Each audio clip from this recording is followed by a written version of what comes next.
My name is Sara, and I'm from Harriman, Utah.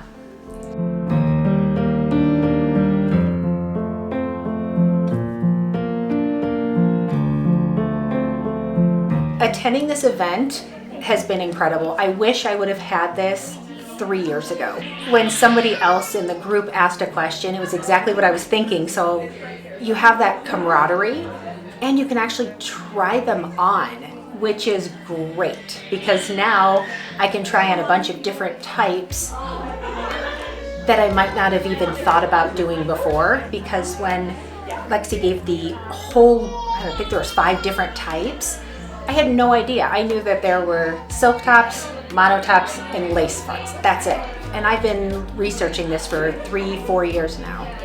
I had a pretty bad experience in a wig shop. I went in there on the recommendation of a friend who lost all of her hair. And when I went in there, they acted like they had no idea what toppers were.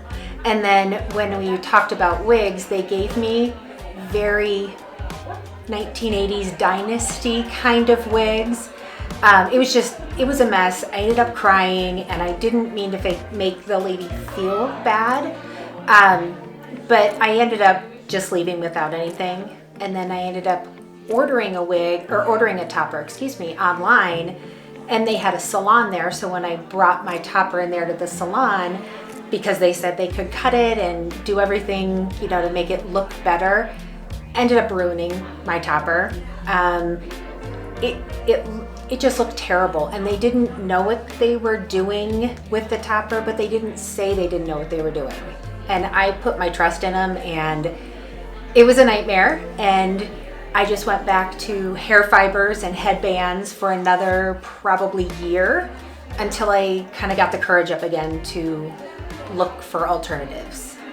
When I was shopping for hair online, I ended up being very frustrated because I didn't know how thick the hair was. And I had called and asked some questions, but no one ever told me there was a difference in the scalp thickness. And so when I got the second one, not the first one that was ruined, but the second one, it just didn't sit right. And I ended up having to send it back. And I went back and forth about 3 times before I got one that actually looked good and looked decent. But it was 6 months of back and forth because I had to send one back before I could afford to buy a new one. So I couldn't buy a bunch and just keep trying them. I kind of felt terrible through the whole process.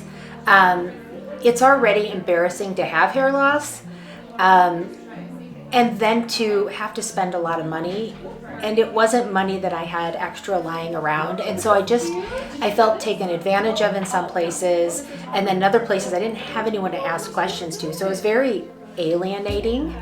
I think that would probably be the best word. When I finally got a topper that was all perfect for me, it was, it's like very dramatic, but it's like life-changing. I would have to watch where I sat in a room to make sure there weren't overhead lights. And I do a lot of speaking in front of people with trainings and whatnot. And so I would have to strategically position myself not to be with a light overhead. And I was always worrying about what people were looking at my hair and looking at my head. And I didn't have to do that. And so it was like very freeing not to have to do that. And I felt more feminine, more like a woman. That sounds weird, but without hair and without beautiful hair, that's kind of a woman's crowning jewel. And I know there's a lot more to women, and it's internal, but it does a lot for your self-esteem.